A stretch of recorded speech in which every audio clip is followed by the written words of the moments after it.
pemekaran kabupaten baru disampaikan seperti petanya seperti apa dilakukan pemekaran, karena bicara pemekaran ini John Tabu adalah tokohnya.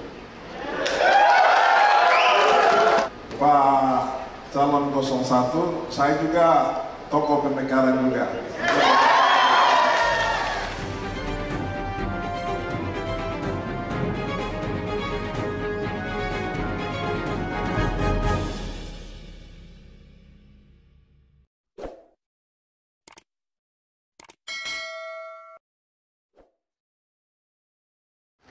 Terima kasih Anda masih menyaksikan siaran langsung debat publik kedua calon gubernur dan wakil gubernur Provinsi Papua Pegunungan tahun 2024.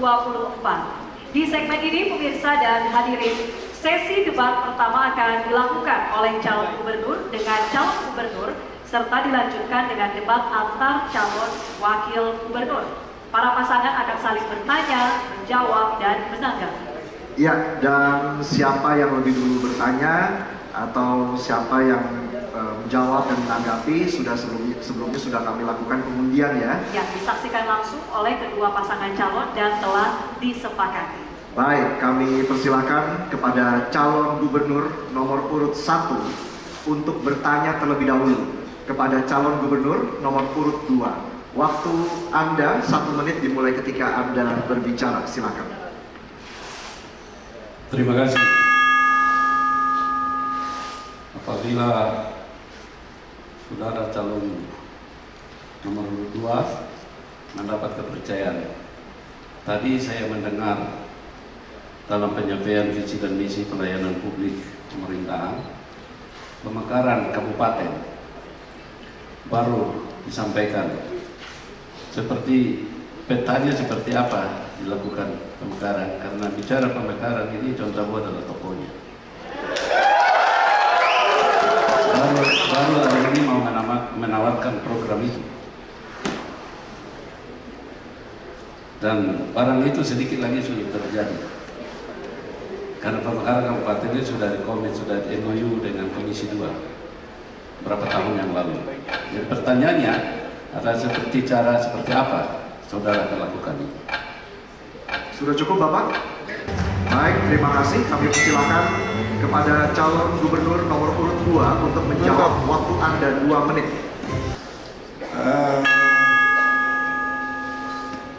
Pak calon 01, saya juga tokoh pemekaran juga.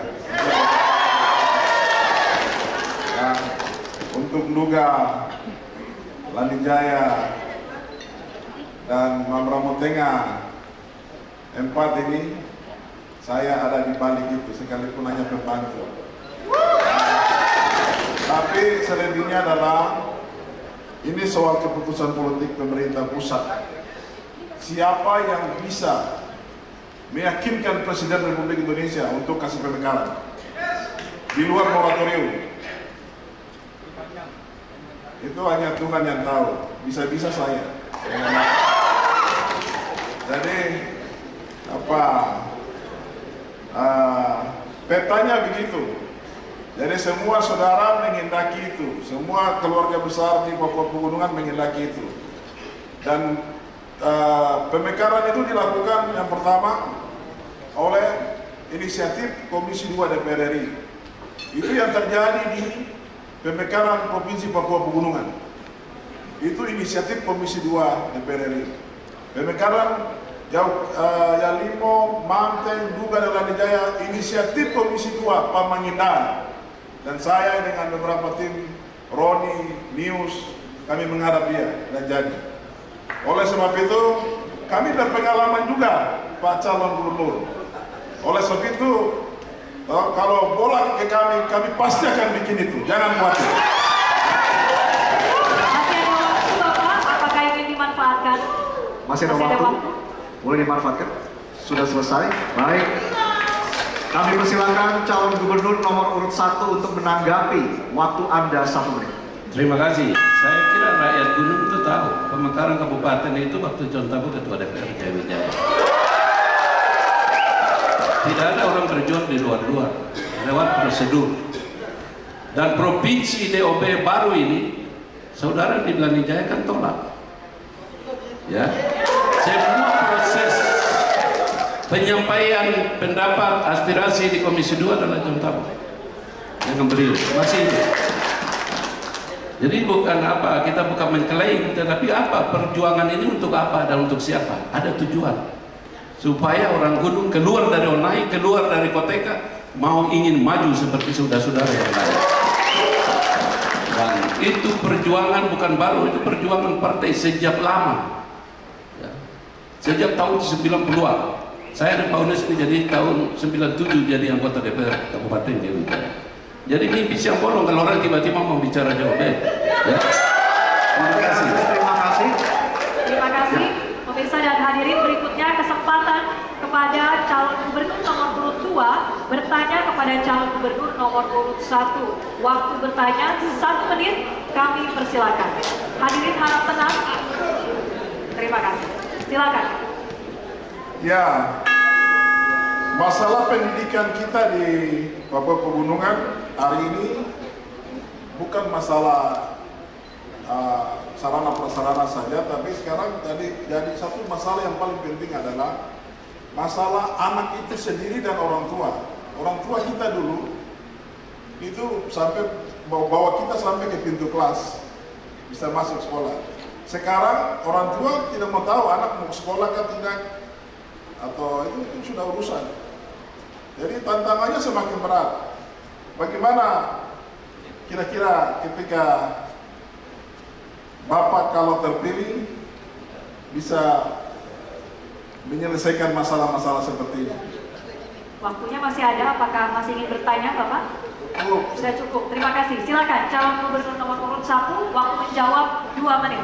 Terima kasih adikku yang tersayang.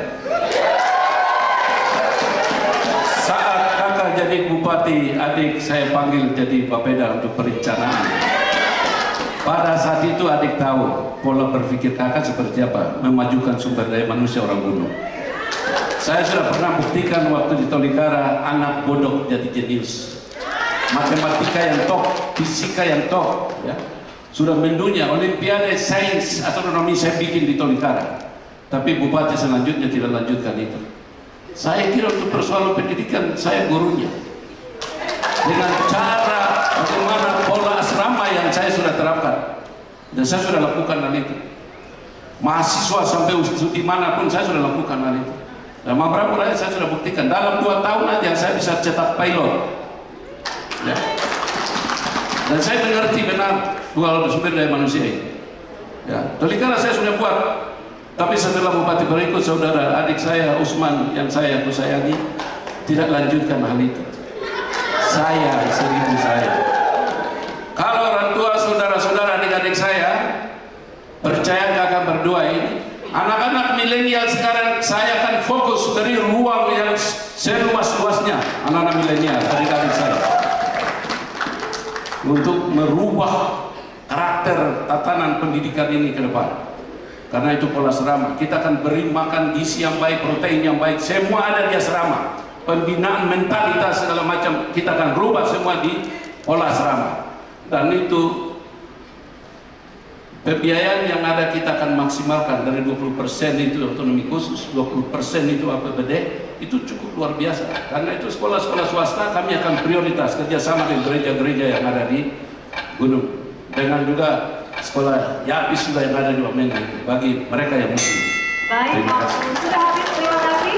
Selanjutnya calon gubernur nomor urut 2 Anda dapat menanggapi. Waktunya 1 menit, kami persilakan. Ya, sebenarnya kakak tersayang ini tidak jawab saya punya pertanyaan.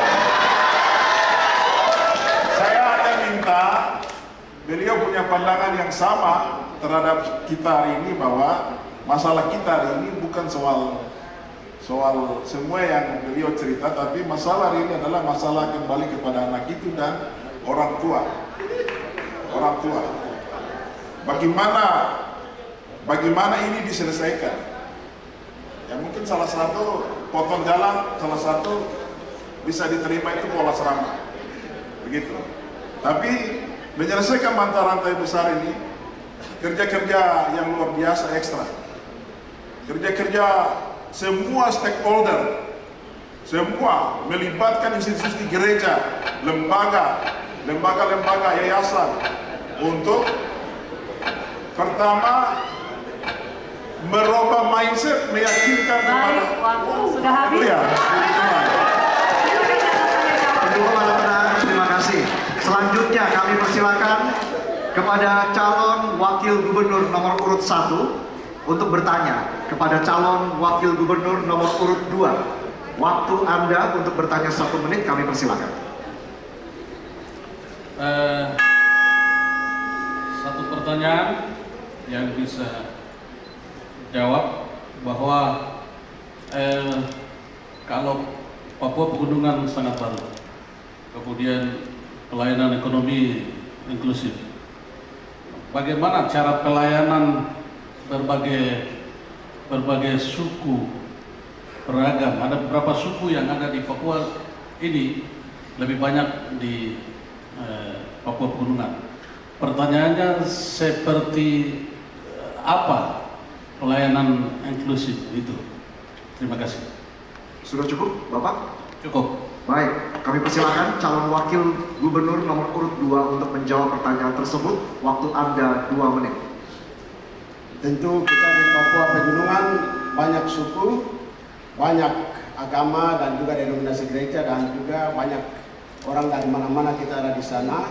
Karena itu apabila kami terpilih menjadi gubernur, langkah pertama yang kita lakukan adalah karena kita hadir untuk semua orang. Kita hadir untuk semua orang, semua agama, semua suku bangsa golongan apapun. Karena itu langkah pertama adalah kita perlu duduk sama-sama dan kita bicara bersama-sama, kita membangun bersama-sama, melibatkan semua orang supaya rasa nyaman, aman, dan ada damai di tempat itu. Karena itu kehadiran kita adalah untuk mengayomi semua. Langkah pertama yang kita buat adalah setelah kami terpilih, kita harus mengundang supaya semua orang menyatukan pikiran, persepsi, dan setelah itu kita bisa melangkah bersama-sama supaya ketika ada konflik, ketika ada masalah tertentu, maka komunikasi kita gampang diteruskan antara pimpinan dengan semua kelompok yang lain. Karena itu suku-suku yang ada ini juga ya punya budaya dan lain-lain sebagainya, sehingga dari segi regulasi juga kita perlu membuat regulasi supaya keunikan dan lain-lain ini perlu dilestarikan, dipelihara dalam rangka kekayaan daripada wilayah itu. Tapi dari semua ini, maka kehadiran pemerintah provinsi itu sebagai payung untuk mengakomodir semua dan juga berbicara dari hati ke hati untuk mencapai tujuan pemerintah itu. Saya pikir itu. Masih ada 20 detik, Bapak. Apakah ingin ditambahkan atau sudah cukup? Baik, terima kasih. Calon Wakil Gubernur nomor urut 1, Anda dipersilakan menanggapi. Waktu Anda 1 menit dimulai saat berbicara. Untuk keseluruhan, karena itu setelah jadi pemimpin dengan pelayanan untuk seluruhnya. Yang saya maksud juga bahwa di mana-mana terjadi, apalagi di Papua ini. Setelah pasca pilkada selesai, ada 2 camp yang tidak bisa dihindari, yaitu adalah yang kalah tetap dia ada kelompok yang disingkirkan, kemudian yang menang dia kelompok yang dianggap bahwa dia ada mempunyai peranan besar untuk ada di dalam pemerintahan 5 tahun itu. Supaya kami sampaikan di sini adalah bagaimana supaya keseluruhan itu, supaya gap ini jangan ada, supaya itu harus satukan. Waktunya habis. Terima kasih. Baik, selanjutnya adalah kesempatan kepada calon wakil gubernur nomor urut 2 bertanya kepada calon wakil gubernur nomor urut 1. Waktu Anda bertanya 1 menit dimulai saat Anda berbicara. Silakan. Baik, Bapak Wakil, ada pertanyaan dari saya. Pernah memimpin di daerah lebih dari 10 tahun atau 2 periode. Sekarang Bapak sebagai calon wakil di Provinsi Papua Pegunungan. Pertanyaan saya, dengan luasnya Provinsi Papua Pegunungan, sentuhan tangan dari Bapak sampai ke kampung itu seperti apa? Baik, masih ada waktu Bapak, ada yang ingin ditambahkan atau sudah cukup? Baik, silakan dijawab oleh calon wakil gubernur nomor urut 1. Waktu Anda menjawab 2 menit, silakan. Kalau sentuhan keseluruhan 8 kabupaten, saya jadi gubernur besok dulu. Kalau soal Yahukimo hanya 1 dari 8 kabupaten yang ada, itu sudah terjadi. Sudah, termasuk ada wakil juga ikuti. Sampai ke pelosoknya, sampai tidur di sana, sampai di awan-awan juga ada di pesawat itu sebuah jalan untuk saya.